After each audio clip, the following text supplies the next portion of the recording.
السلام عليكم. النهارده هعمل معاكم طريقه الكبده الاسكندراني، وده النوع الاشهر عندنا في مصر. هنعملها بطريقه المحلات وعربيات الشارع، بجد من ألذ الطرق اللي ممكن تحضري بيها الكبده في البيت. طريقتها في منتهى السهوله والبساطه، وطعمها مميز، وهتطلع معاكي زي ما بتاكليها من بره بالظبط. يلا بينا نشوف الطريقه ونشوف المكونات بتاعتنا. اول حاجه انا بستخدم في الوصفه ديت الكبده بتاعتي. بستخدم كبده بقري او جاموسي. ما بينفعش ان انا استخدم كبده ضاني.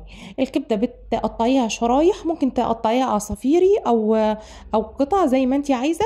ولو مش بتعرفي تقطعيها خلي جزار يقطعها لك.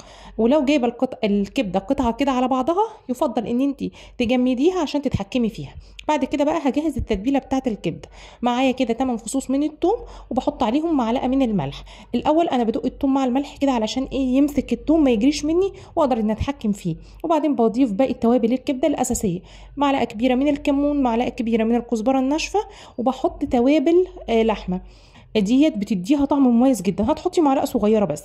ادقهم مع بعض بقى كويس، وبعدين احط عليهم قرن فلفل. لو بتحبي حامي مفيش مشكله.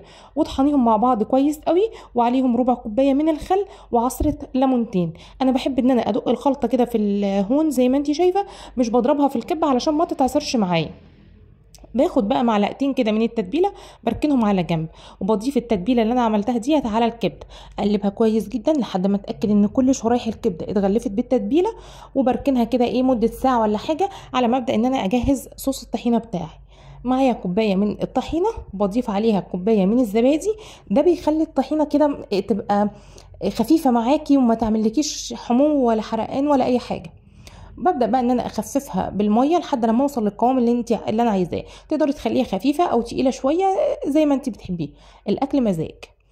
بحط عليها معلقه كبيره من الخل وعصره ليمونه، وبحط عليها فص ثوم بكون بدقه مع شويه ملح وكمون وكزبره.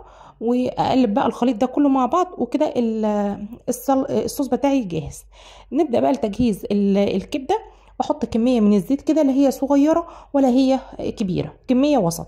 الكبده بتاعتي ما بتتشوحش، الكبده بتتقلى يا جماعه. بضيف بقى عليها المعلقه من الخلطه اللي انا كنت شايلاها. بتدي ريحه حلوه كده، وبتملى البيت بريحه الكبده. لما تاخد لون بسيط كده، ابدا ان انا اضيف الكبده بتاعتي. انا هنا مستخدمه نص كيلو يا دوبك، هو على قد الطاسه، لكن لو حاسه انه كتير اضيفي شويه بشويه. وطبعا ما تقلبهاش، سيبيها بس تاخد صدمه. بكون بقى مقطعه شرايح من الفلفل الاخضر، ولو بتحبي سبايسي ضيفي فلفل حامي زي ما انت عايزه. اقلبهم بقى كده مع بعض. الكبده بتستوي مده من 5 دقائق ل7 دقائق. اتاكد ان هي استوت كويس وما بتشدش معايا.